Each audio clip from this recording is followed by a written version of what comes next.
Good morning. Good morning. Good morning, everyone. None of us can believe it is Labor Day weekend, right? None of us can believe we have moved through a liturgical season here at All Souls. We are not through the summer season, as many will remind each of us. We have weeks to go before we proclaim the end of summer. But in this moment, in this hour, we proclaim, as we always do, a mission of welcome and caring and justice seeking and spiritual seeking as well. As we say to each other, welcome to All Souls, where all souls are welcome. You are joyfully as ever called to worship.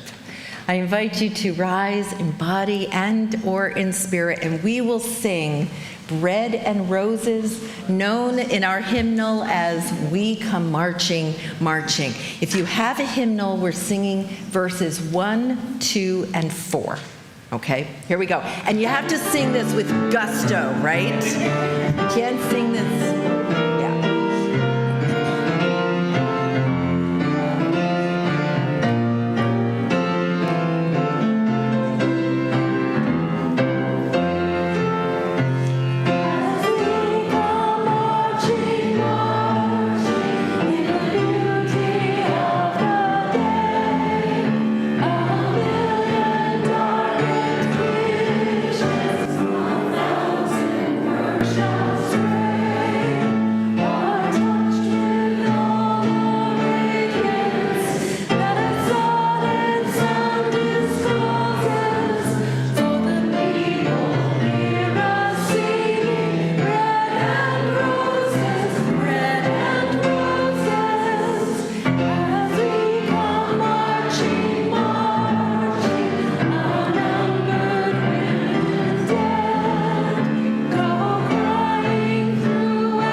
Sharing of life's glories. What a beautiful lyric. And this hour is one of life's glories.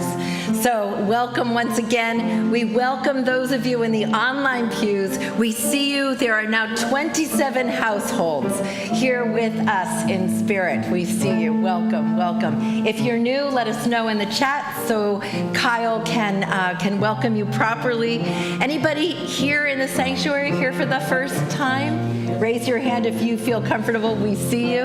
Welcome. We're so glad that you're here.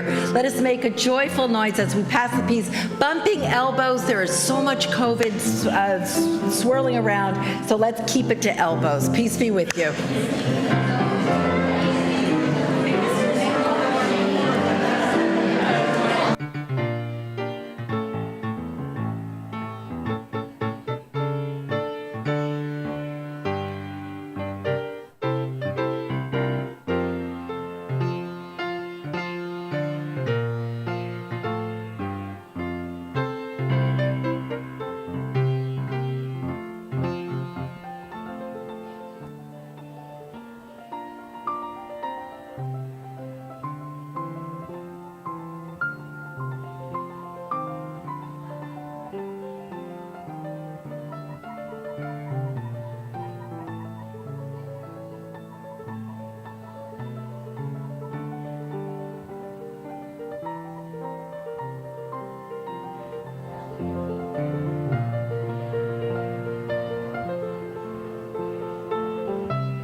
Good morning.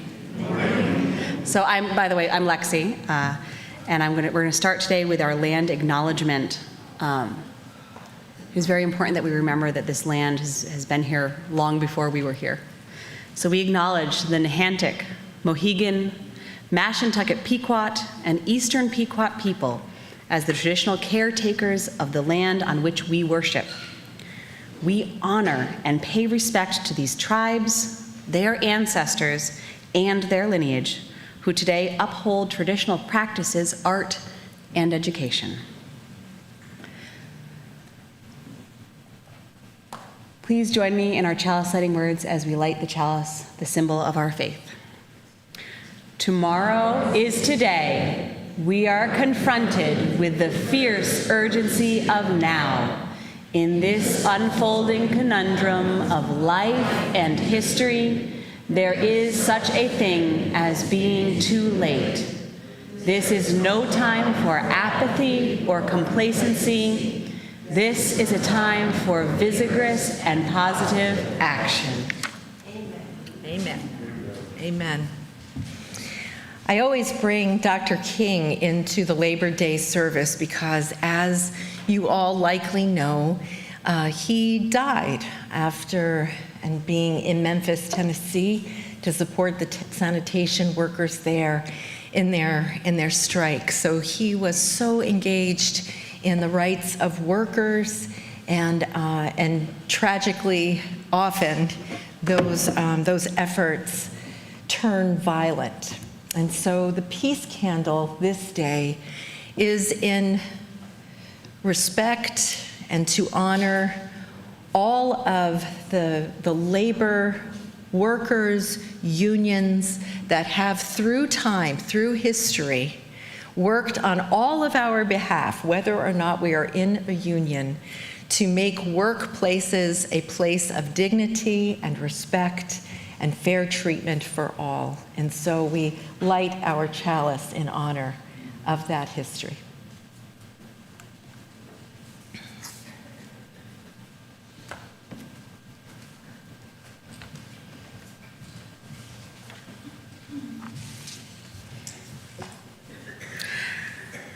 We have two readings today.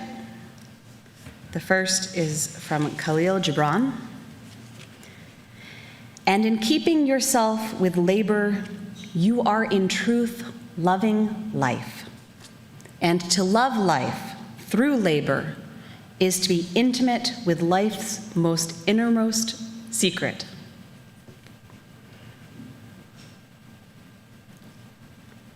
The second is former Labor Secretary Tom Perez.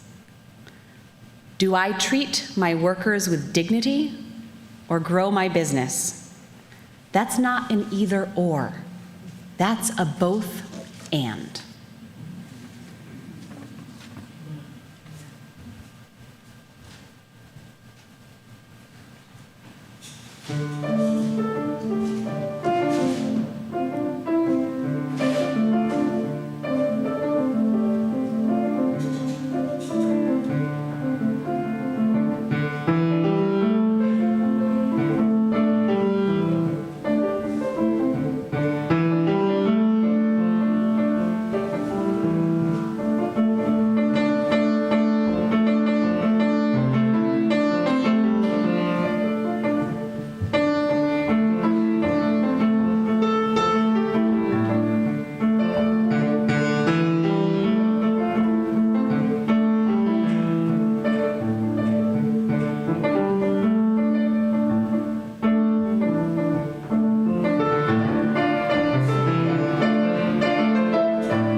Thank you, Bill.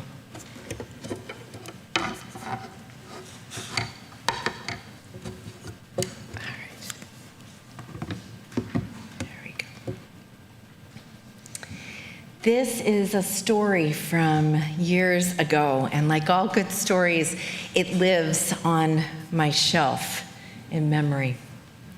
I hadn't seen my friend John all summer, and I had missed him. And so happily, we take our places at the bar, and we're catching up while casually conversing with other patrons, also enjoying an early supper. Conviviality is the spirit of the evening. One of our new acquaintances shares that he was raised in New London, the once Italian neighborhood over by Fort Trumbull. But now he lives for the most of the year in Florida, and when he's up north, he lives in Groton. He grouses, "You can't make a living in business up here, it's too liberal." He tells us that he owns a couple of buildings in the area and that he's trying to unload all of them. He carries on for quite a while, and when he stops to take a breath, he looks to us with an expression of expectation. He is seeking our affirmation, but instead, we both laugh, and I say, "I think we're not the right ones to be asking about this." "No?" he asks. "What do you two do?" It was one of those times when it is so particularly delicious to say, as we did, "We are ministers." I could see him quickly reeling back the tape, re-examining everything that he had said up until that point.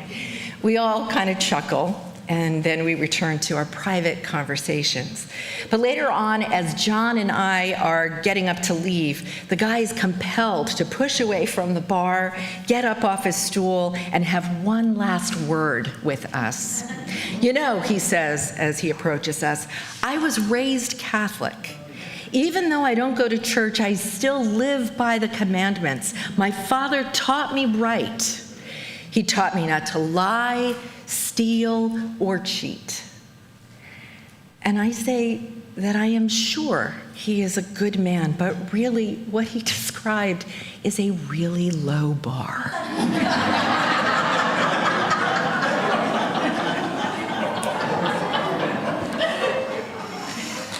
The poor guy, he got more than he bargained for than the oysters and martinis at the bar that night.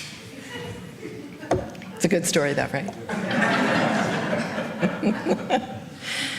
Do I treat my workers with dignity or grow my business? That is not an either or, that's a both and. So said Labor Secretary Tom Perez. Do we make effort to care for all as best we can, or do we grow our economy, business, faith community? That's not an either or. It's a both and. So by dignity, let's say that what we mean is receiving a living wage, appropriate benefits, and reasonable job security. Let's keep it that simple for our purposes this morning, for this hour. The man at the bar had a particular perspective, but I'm sure that Pope Francis, his spiritual leader, would not concur. Solidarity is a relationship between love and reconciliation, the Pope says. Not to be constrained by labels that increasingly divide us. The Pope is neither liberal nor Marxist, as he is often defined. Rather, he is Catholic. His concern for economic justice is rooted in his concern for the other, that dignity and growth is not an either-or prospect. And how about Unitarian Universalists, all of us? What's our take on these economic matters? Those of us who are in positions that determine whether workers live with dignity, are we led by our principles? Do we hold close our faith when we are sitting with those who make these decisions? Do we hold the bar high? Are we willing to speak up at the bar or in the boardroom?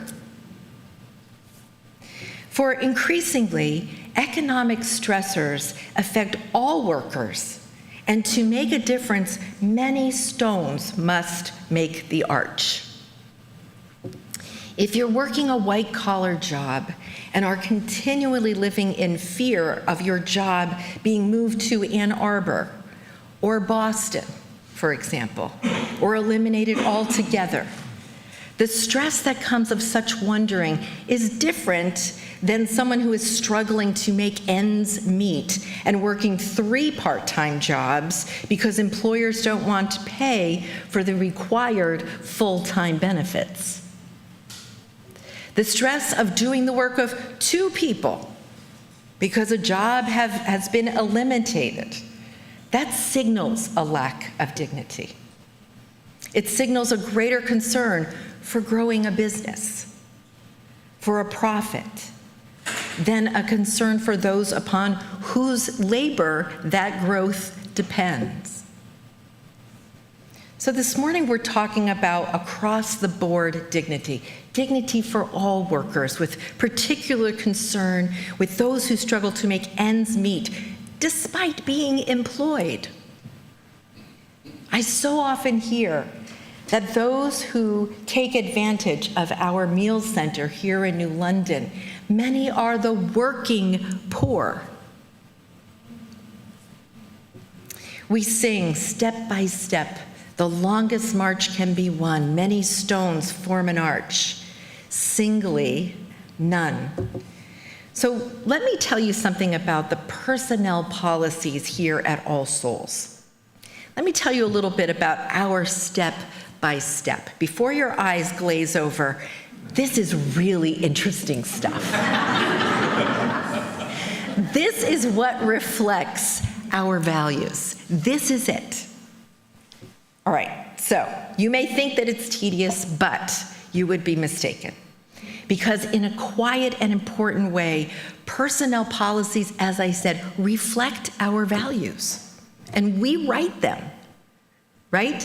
The executive committee, the officers of the board, serve as the personnel committee. And I, as the staff supervisor, sit in on those conversations all of the time. Let me share a story with you. Years ago, the executive committee set out to update our policies in quite a big way.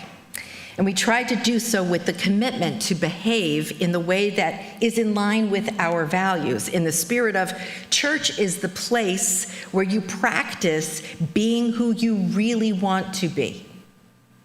Right? You've heard me say that 1,000 times. There are 2 policies about which we can all be particularly proud. I am very proud of these. First is our parenting leave policy. The draconian policies of most U.S. workplaces, for-profit and nonprofit alike, do little to support families in the wake of the birth or adoption of a new member of the family. Conversely, All Souls offers 12 weeks of paid parenting leave. Don't you feel good about that? Church, yes, I would clap for that. It's so good. Church employees are not forced to use their earned sick time or their vacation time when a baby is born or adopted, because adjusting and caring for a new addition to one's family isn't about being sick. And it sure as hell isn't a vacation. It is about adjusting to and caring for. It's about parenting and getting started on secure footing. It's about allowing the person who birthed the baby to recover physically. I wish we could do more, honestly. I wish we could do more, and we could had we the federal government as a partner in supporting families in the way that governments all over the world do. And then there's bereavement leave. I am particularly proud of this. Every year, I preach about grief, right? Every year, we do our ritual of remembrance. We talk about grief in sharing circles. The Death Cafe that Reverend Katrina and John Betcher has brought to All Souls has attracted dozens of souls to contemplate their relationship to and attitudes about dying and death. It is a very big deal, something we acknowledge. So countless hours are also spent in the offering of pastoral care, for which grief asks. We know that every story is as unique as every circumstance and relationship. Therefore, the Church's bereavement policy reflects this reality. No 3 days to grieve and then we'll expect you to be back in the saddle. None of that. We agreed that time away in the wake of a loved one's death would be discussed with me and the employee, and we trusted that it would work out. And all these years later, I can assure you that this humane policy has indeed worked out just fine. I think you can be proud of that as employers. You practice what your ministers have long preached, that grief is unique, it needs time, especially in the immediate aftermath of a death. And that's treating workers with dignity. You are employers who live in the both and. So I had thought I would talk about labor inspired by Gibran's words, but the sermon coaxed me in a different direction, as sermons frequently do. Nevertheless, let's conclude with Gibran, who said, "And in keeping yourself with labor, you are, in truth, loving life.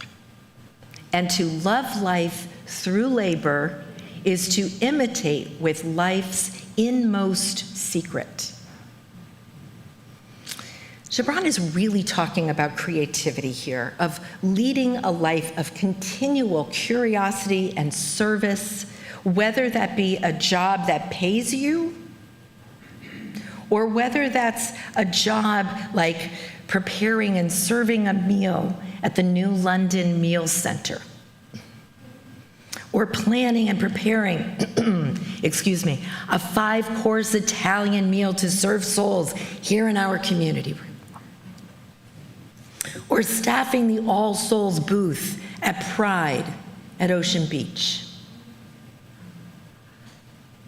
or greeting others on a Sunday morning, or fixing the bathroom and the kitchen and painting 25 J Street so a new family of refugees may move in and become our neighbors. And I just got word, September 11th, a family from Nicaragua, a family of 4, will be moving in.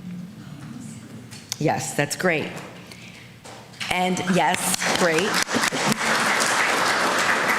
Great. And Steve and Vic and Sid and who else? Nick worked really hard to get that apartment ready for a new family. Or maybe singing in the choir, or facilitating our children and youth's faith formation, or planning for the congregation's financial health, or geeking out on how best to run a meeting or serve on a church board or serve one's faith community in a time of seismic change. All of that is work. And in truth, through it all, you are loving life. Wrapped up in work, there are themes that include justice and dignity and love and passion and service. And today we honor all of those who serve and recommit ourselves to building the world that we dream about, where, in the words of Dr. King, all work has dignity. Blessed be, and amen. Amen. Let us enter into a moment of silence so that we may hold close labor and justice, both bread and roses.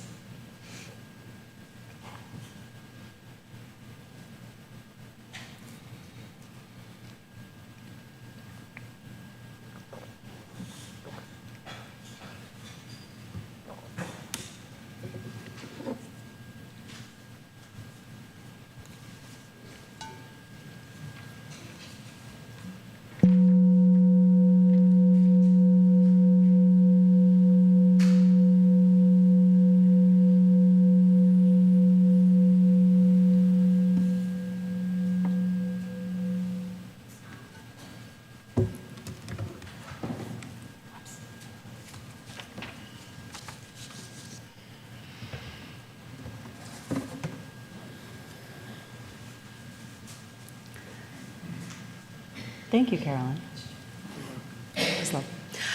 So at this point, we're going to turn our mind and spirits to a spirit of generosity as we read the words and then receive our offering.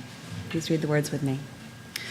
We give to the work of all souls. Our work weaves the fabric of love called community. To this end, we dedicate ourselves and this, our offering. The offering will be gratefully received.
For all that you have shared and all that you have sacrificed, thank you. Thank you.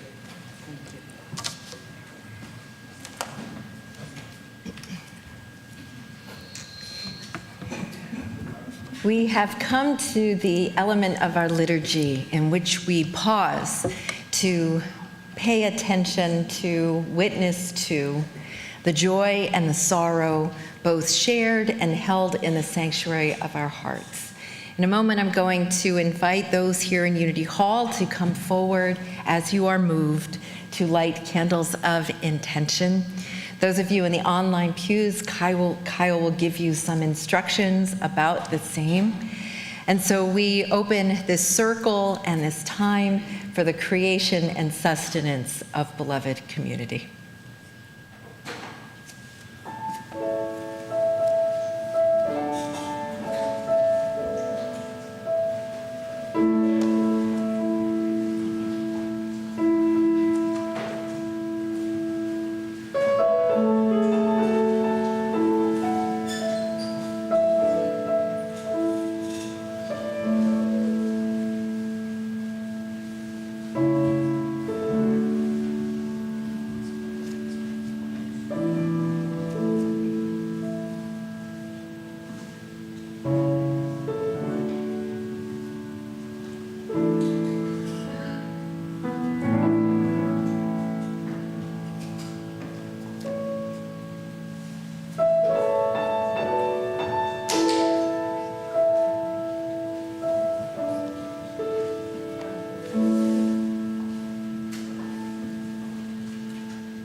Who wrote in the book, again, located in the lobby, if you'd like to share in the future.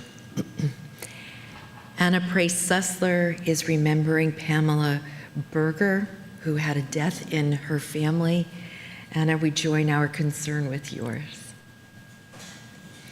Maureen Gallagher shared that Barb Yates is once again in the hospital. And Maureen spoke with Barb and said that Barb would appreciate our prayers and good wishes. And so I know that you are joining your prayers with my own for Barbara. She's had a really tough run for a very long time.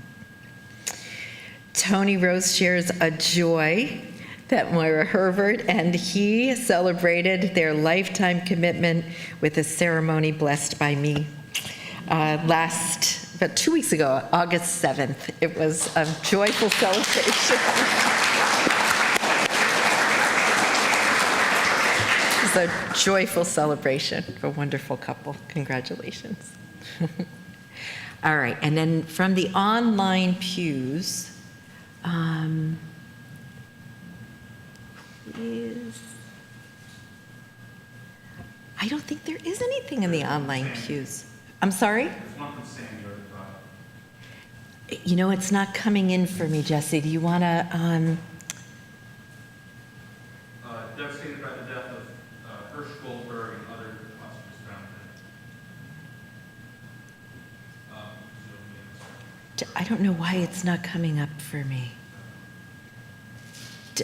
So I heard that there was a death, Jesse. Devastated by the death of Hirsch Goldberg and other hostages found dead. Oh, okay. Devastated by the death of presumably hostages in Gaza. Is that true? Okay. Hostages in Gaza. So there was another death of the hostage. I just want to lift up what is happening in Gaza, Israel, once again. I follow a young man on Instagram, a Palestinian living in Gaza, and his posts have been so illuminating, and he died last week in an airstrike, and I can't tell you, you know that saying that if there's one death, it's tragic, and then if there are tens of thousands, we become numb to it. All of these deaths, the death of one hostage, the death of this one young man who had such hope for the future. All of humanity suffers in the wake of such violence, and so we hold that part of the world as ever in our hearts. Okay, I think that is everything. Radha Richmond Covey holds, as she does faithfully, her husband's life and love in her heart. Let us enter into a communion of prayer and meditation as we hold all that has been shared, as well as that which we hold in the sanctuary of our hearts.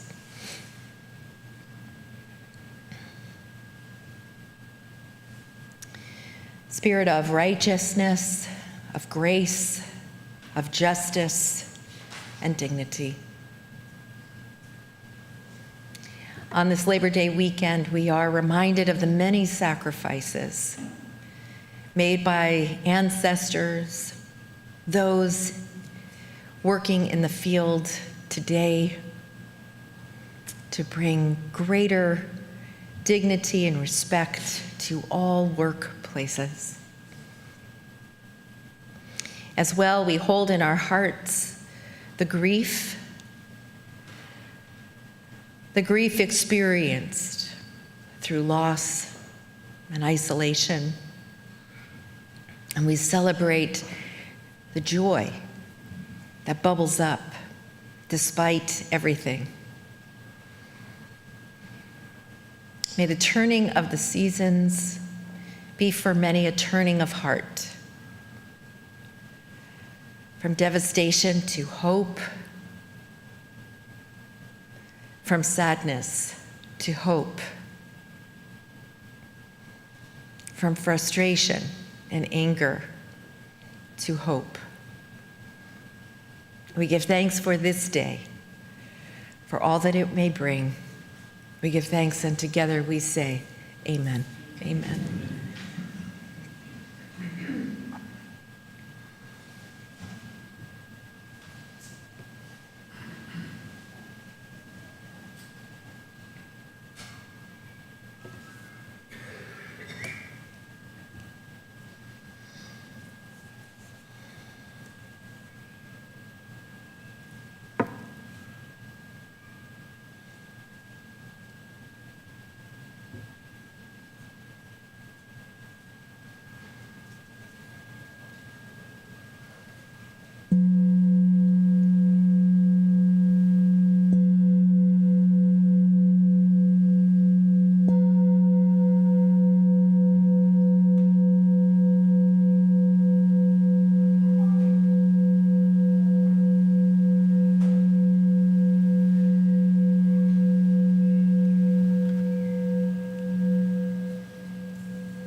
I invite you to rise in body and or in spirit, and we will sing Spirit of Life. We will sing it twice through.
join me in saying the words as we extinguish our chalice. Our worship has ended, but our service is not yet done. May our spirits be renewed and our purpose resolved as we meet the challenges of the week. Our chalice flame is extinguished until once again ignited by the strength of our communion.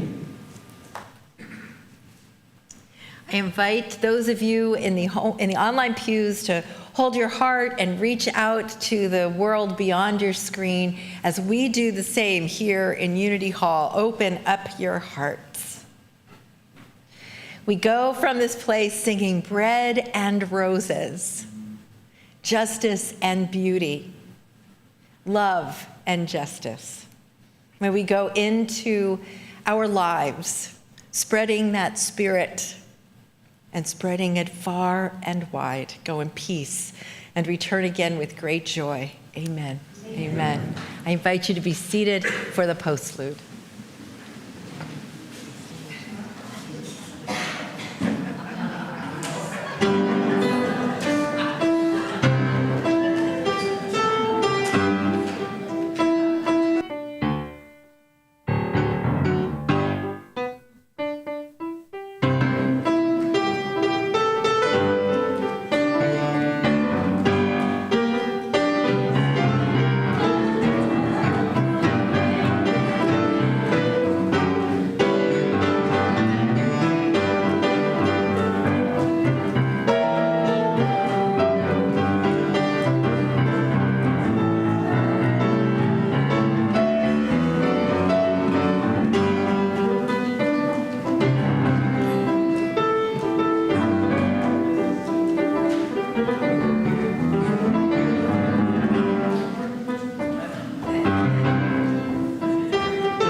Anybody else want to go out dancing now? Thank you so much, Bill. So if you are new today or new-ish and you would like to learn more about All Souls and Unitarian Universalism, you are welcome to head over to the welcome table where a friendly soul will greet you. Monday, September 2nd, tomorrow, the office will be closed in observance of Labor Day. Next week is water communion.